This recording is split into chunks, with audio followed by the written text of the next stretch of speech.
जय। भारत माता की जय। वंदे मातरम। वंदे मातरम। शहीद उधम सिंह, अमर रहे। शहीद उधम सिंह। अमर रहे। शहीद उधम सिंह के शहादत दिवस पर आज राष्ट्रीय शहीद संगठन व उम्मीद फाउंडेशन द्वारा शिव शक्ति अनाथ आश्रम में एक पौधारोपण का आयोजन किया गया था। इस कार्यक्रम में बतौर मुख्य अतिथि के तौर पर हांसी शहर थाना प्रभारी उदयभान गोदारा ने शिरकत की।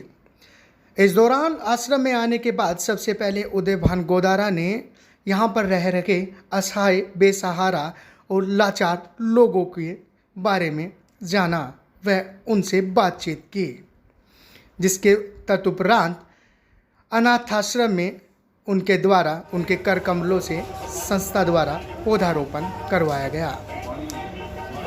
वहीं उदयभान गोदारा आज एक ऐसे शख्स से मिले जो हांसी के ही रहने वाले हैं, लेकिन उनके बच्चे जो बड़े सॉफ्टवेयर इंजीनियर भी हैं और बाहर नौकरी करते हैं, एक ही शहर में अच्छी खासी दुकान चल रही है।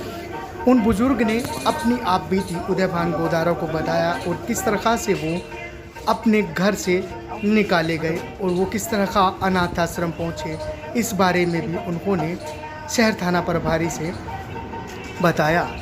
उदयभान गोदारा ने अपील की है कि अपने माँ बाप को बच्चे ले जाएं, क्योंकि माँ बाप के सिवा दुनिया में कोई भी बड़ा चीज़ नहीं है। सर, आज यहाँ आए हैं, क्या कहना चाहेंगे अनाथ आश्रम में?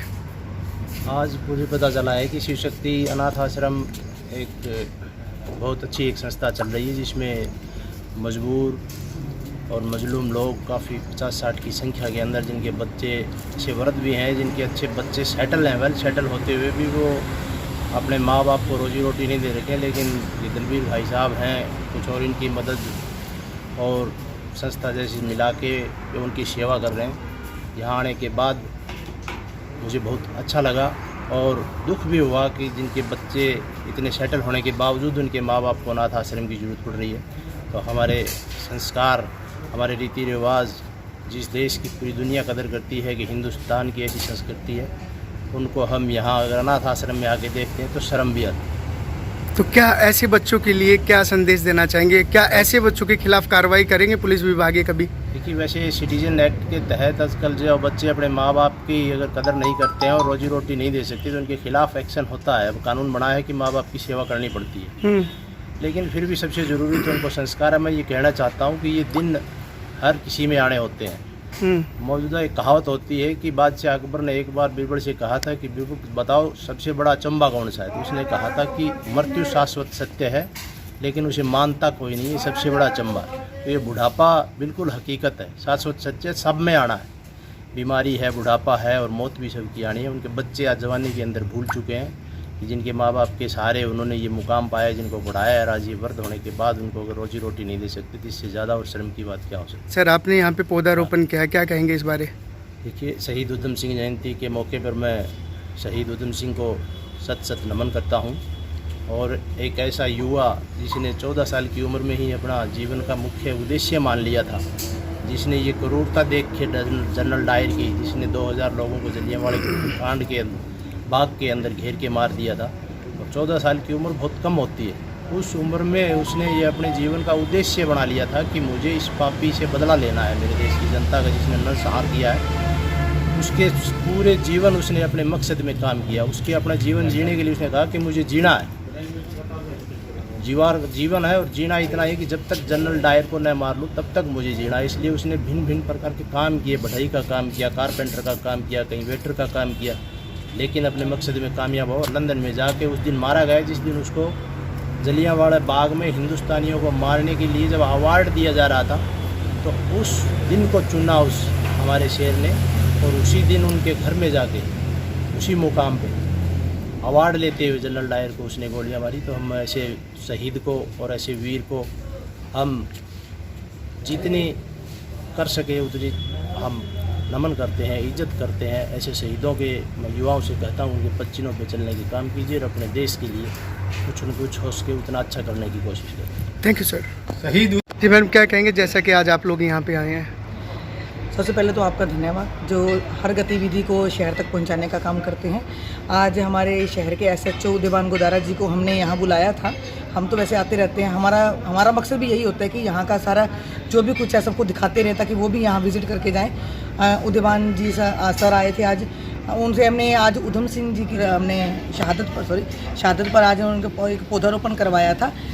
हमारा उद्देश्य है उधम सिंह जो महान क्रांतिकारी हैं उनको याद करने के साथ साथ ये भी था कि पौधारोपण की जगह जब वो आकर यहाँ इनको देखेंगे, विज़िट करेंगे तो देखेंगे कि इस महान जो हमारा देश जिनके लिए उन्होंने शहादत देती है उधम सिंह जैसे वीरों ने, तो उनके देखेंगे कि क्या हाल हो रहा है, जो अपने माँ बाप को ऐसे घर से निकाल देते हैं और उनका जो दर दर की ठोकरें खाते हैं। उनको लिए दलबीर जी का धन्यवाद जिन्होंने ये ऐसा आश्रम बना रखा है जहाँ ये लोग रखे गए हैं। तो उदयभान जी को यहाँ बुलवाने का उद्देश्य हमारा यही था कि उनको यहाँ विज़िट करवाएं, वो दिखाएं ताकि उनको पता चले और वो उनके लिए भी कड़े कदम उठाएं जिन्होंने अपने माँ बाप को घर से बाहर निकाल दिया। Thank you madam. सर क्या कहेंगे जैसे कि आज आप लोग यहाँ पे आए हैं?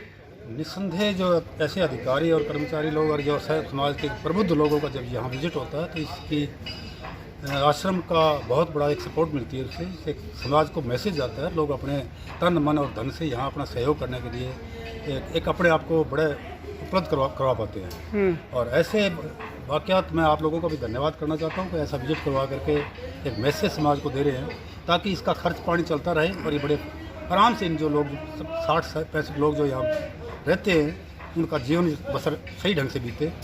और जैसे कि आज एक परिवार के बारे में बता रहे थे कि उनके लड़के जो है सॉफ्ट इंजीनियर, कोई हार्ड इंजीनियर है, वो उन्होंने भी अपने औलाद को, ये हमारे लिए शर्म की बात है। और ऐसे लोगों पर कार्रवाई करने के लिए हमने अपील भी की थी जनाब SHO साहब से। तो ये अच्छा मैसेज जाएगा और उन लोगों को, उन बेटे बेटियों को शर्म आनी चाहिए जो ऐसे माँ बाप से पैदा होकर के अपने बच्चों को माँ बाप को घर से निकाल देते हैं। चाहे कोई कमी रही होगी इनमें माँ बाप में भी, लेकिन ये घर से निकालना बहुत ही अत्याचार है। ये इसी के साथ और सरदार उधम सिंह जी के शहादत के ऊपर आप उनका भी याद किया जाए। आज उन महान क्रांतिकारी जिन्होंने अपना जीवन कुर्बान करके इस देश की आज़ादी में अपना योगदान दिया, मैं उनको सत नमन करता हूँ। और आज धर्मपुरा गांव के अंदर सारा गांव ने इकट्ठा होकर के उस शहादत को सलाम किया और सभी लोगों ने उसको नमन किया, स्टैचू पर प्रणाम किया। तो इन्हीं बातों के साथ आपका भी मैं धन्यवाद करना चाहता हूँ जो आपके इस मैसेज को जन जन तक पहुँचाने का कार्य करते हैं। धन्यवाद। Thank you.